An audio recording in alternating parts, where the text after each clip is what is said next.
एक मिनिट. जय भीम. जय जय जय जय जय भीम. आपण सर्वजण उन्हामध्ये आहात, आम्ही सावलीमध्ये आहोत, त्यामुळं आपला मी जास्त वेळ घेणार नाही. या इथे सर्वांनीच भाषणं अत्यंत जोरात केलेली आहेत. पहिल्यांदा मी पुण्यामधल्या या संयोजन समितीतल्या सर्व कार्यकर्त्यांच्या मनापासून धन्यवाद देतो. आज इथं काही जण बोलायला मिळालं नाही, नाराज असतील तरी प्रत्येकाने बोललंच पाहिजे असं काही नाही. कामाने आपल्या कृतीने आपण किती मोठे आहोत ते दाखवलेलं आहात तुम्ही. त्यामुळेच एवढा मोठा मोर्चा आज इथं आणि एवढ्या मोठ्या संख्येत लोक आज उपस्थित आहेत. या इथे माझ्याबरोबर आलेले बाबूरावजी माने, आत्ताच इथून निघून गेलेले चंद्रकांत नटवरे, आणि या सर्व मोर्चासाठी आपण खरं म्हणजे आपण सर्वांना मी मनापासून पहिल्यांदा धन्यवाद देतो. कारण हा मोर्चा हा आपल्या भावी पिढीच्या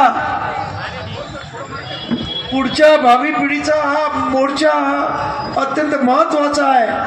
कारण भावी पिढीला आपण काय ठेवून जातो, मागच्या पिढीनं बाबासाहेबांच्या खांद्याला खांदा लावून ज्या पद्धतीनं या इथं लढा दिल्या आणि त्यामुळं बाबासाहेबांनी आपल्याला आरक्षण दिलं आणि आरक्षणाची फळं आज आपण चाखत आहोत. पण पुढच्या पिढीला हे आरक्षण राहणार आहे की नाही हा महत्त्वाचा विषय आहे. आणि त्यासाठी म्हणून आपण सर्वजण जागृत होऊन सर्व 59 जाती आज एकत्र पद्धतीने लढत आहेत. आज इथे चर्मकार आहेत, आज इथे खाटीक आहेत, या इथे हुलार आहेत, ढोर समाजाचे नेते आहेत, मातंग समाजाचे नेते आहेत. या सर्वांना उद्याच्या तुमच्या भावी पिढीचं भविष्य जे या इथे असणारे मनुवादी लोक धोक्यात आणून पाहतात त्या विरुद्ध खऱ्या अर्थानं आज ही लढाई या पुण्याच्या रस्त्यावरती आपण सर्वांनी मोठा मोर्चा काढून आपले अस्तित्व आपलं सर्वस्व इथे आपण दाखवलेलं आहे. खरं म्हणजे मी मुख्यमंत्र्याला सांगू इच्छितो की त्याने विधानसभेमध्ये धांदात खोटं असं एक स्टेटमेंट केलं. जेव्हा 27 आमदारांनी हक्कभंगाचा प्रस्ताव आणून याच्यावरती चर्चा करण्याचं ठरवलं, चर्चा करू दिली नाही, परंतु त्याने उत्तर दिलं की सुप्रीम कोर्टाने सांगितलं ते आम्ही ऐकायला पाहिजे की नाही. परंतु हे सपशेल खोटं आहे. सुप्रीम कोर्टाने हा जो उपवर्गीकरणाचा निर्णय आहे तो ऐच्छिक ठेवलेला आहे. त्यामुळे आपण बघत असाल की सर्वच राज्यामध्ये असं उपवर्गीकरण होत नाही. महाराष्ट्रामध्ये सुद्धा मातंग समाजातले 8-10 माणसांनी फक्त मागणी केली आणि आमच्या मुख्यमंत्र्यांनी त्या मागणीला साथ देत सर्व प्रकारची मदत करत हे उपवर्गीकरणाचा घाट घातला आहे. परंतु मी मुख्यमंत्र्यांना आपल्या वतीनं सांगू इच्छितो की जेव्हा जनता चिडते तेव्हा तिथं धर्मेंद्र प्रधानची खुर्ची सुद्धा जाते, हे लक्षात घ्या. त्यामुळं आणि त्यातल्या त्यात आंबेडकरवादी तर भयंकर आहेत. त्या दिल्लीमध्ये तरी ती बिचारी 16, 17, 18 वर्षाची पोरं होती, त्यांनी मार खाल्ला. पण महाराष्ट्रामध्ये महात्मा गांधीच्या वधानंतर काय झालं ते आठवा. काय पळापळ झाली तुमच्या पूर्वजांना विचारून घ्या. त्यामुळं आंबेडकरवाद्यांच्या नादाला लागू नका, अनुसूचित समाजाच्या नादी लागू नका, हा सपशेल इशारा मी त्यांना देतोय. त्याचबरोबर असं सांगितलं जातं की सुप्रीम कोर्टाने ते ऐच्छिक सांगितलंय. पण तुम्हाला एक मी सांगू इच्छितो, अत्यंत महत्वाचं आहे, आपण ऐकून घ्या की मद्रास सरकारनं त्या काळामध्ये 1951ला एससीना शिक्षणामध्ये आरक्षण देण्याचं ठरवलं आणि ती केस सुप्रीम कोर्टात गेली आणि सुप्रीम कोर्टाने ते आरक्षण रद्द केलं.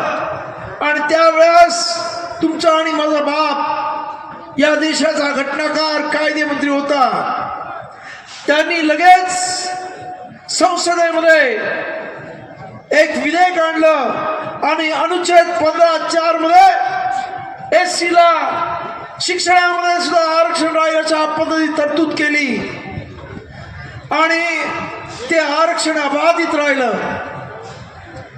त्यानंतर बाबासाहेबांना त्या संसदेतल्या काही मनुवाद्यांनी विचारलं की तुम्ही घटनेचं मंदिर तयार केलं आणि त्याची तुम्ही मोडतोड का करताय? बाबासाहेबांनी सांगितलं मी मंदिर तयार केलं, पण जो हा सुप्रीम कोर्ट रूपी जो पुजारी आहे तो घाण करत असेल तर मला पुढे येऊन ती घाण साफ करायलाच पाहिजे आणि ते मंदिराचं पावित्र्य नीट ठेवायला पाहिजे. आज सुद्धा सुप्रीम कोर्टाने हे उपवर्गीकरण करून घाण केलेली आहे असं आमचं म्हणणं आहे. कारण सुप्रीम कोर्टाला कुठलाही अधिकार नसताना त्यांनी पुढे जाऊन हे उपवर्गीकरण केलेलं आहे.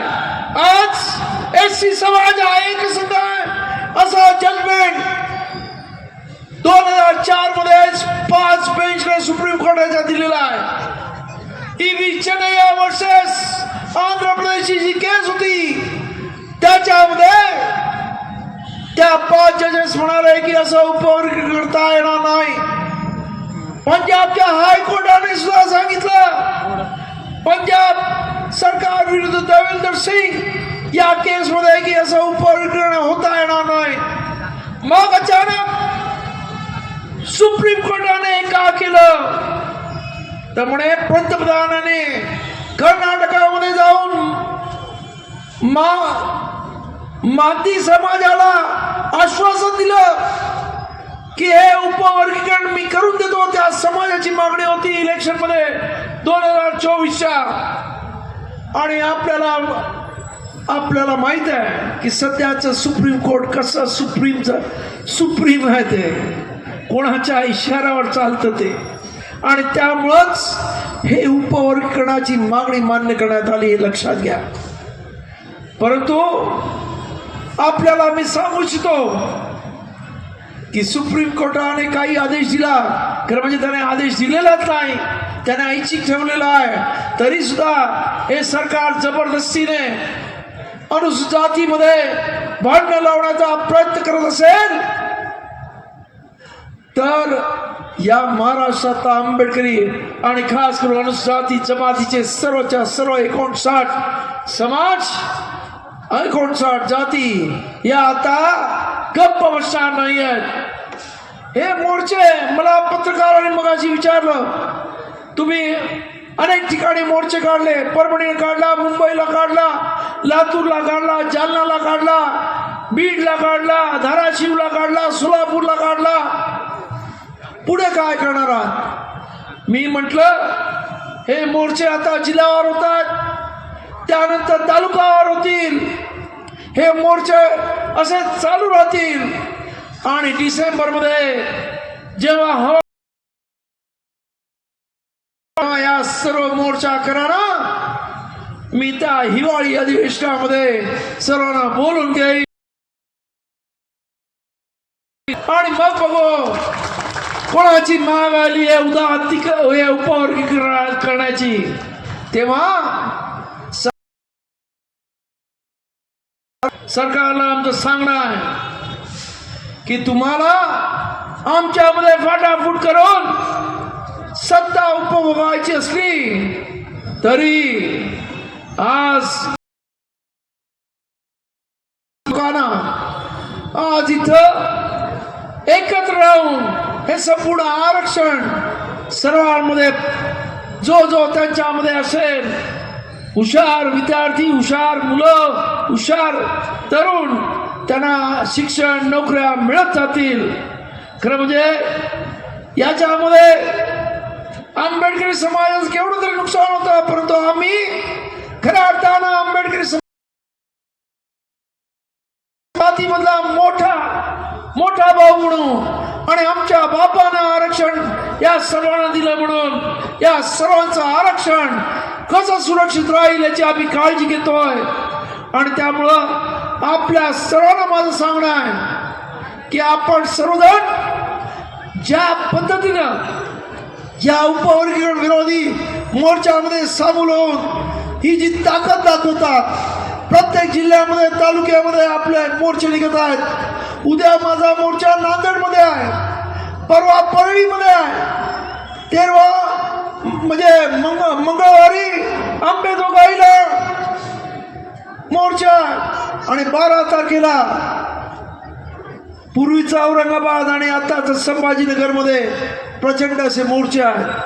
त्यामुळे लोक प्रचंड रस्त्यावर येत आहेत, लोक ताकदीने उतरतात. कारण लोकांना समजलेलं आहे की राजकारणापेक्षा आपल्या भावी पिढीचं भवितव्य अत्यंत महत्वाचं आहे आणि ते भवितव्य आज जर आपण रस्त्यावर उतरलो नाही तर धोक्यात येणार आहे. आणि म्हणूनच यासाठी या मोर्चाच्या रूपानं आपण सरकारला आवाहन करत आहोत. आपल्याला माहित आहे की होतं की आम्ही 1 ऑगस्टला अण्णाभाऊ साठेंच्या जयंतीच्या वेळेला हे उपवर्गीकरण जाहीर करणार, परंतु आपल्या मोर्चाचे दणका पाहून कुठेतरी माघार घ्यावी लागलेली आहे. आणि मला पूर्ण खात्री आहे अख्ख्या महाराष्ट्रातल्या मोर्चाच्या नंतर हे उपवर्गीकरण सरकारला मागे घ्यावं लागेल. नपेक्षा दिल्लीला जे झालं त्यापेक्षा भयंकर महाराष्ट्रात घडल्याशिवाय राहणार नाही. धर्मेंद्रची खुर्ची गेली, जर त्यांनी जास्त नाटकं केली तर नरेंद्रची सुद्धा खुर्ची गेल्याशिवाय राहणार नाही हे त्यांनी समजावं. आणि या इथं आपण सर्वजण आलात, बराच वेळ झालेला आहे आणि आपलं सर्वांचं सहकार्य पुणेकरांचं हे जे सहकार्य केलं आहे त्याबद्दल आपल्या सर्वांना मनापासून धन्यवाद देतो. आणि अशीच एकजूट, अशीच एक ताकद ही कायम ठेवा. खऱ्या अर्थाने आपले सर्व प्रश्न सुटू शकतात एवढं सांगतो.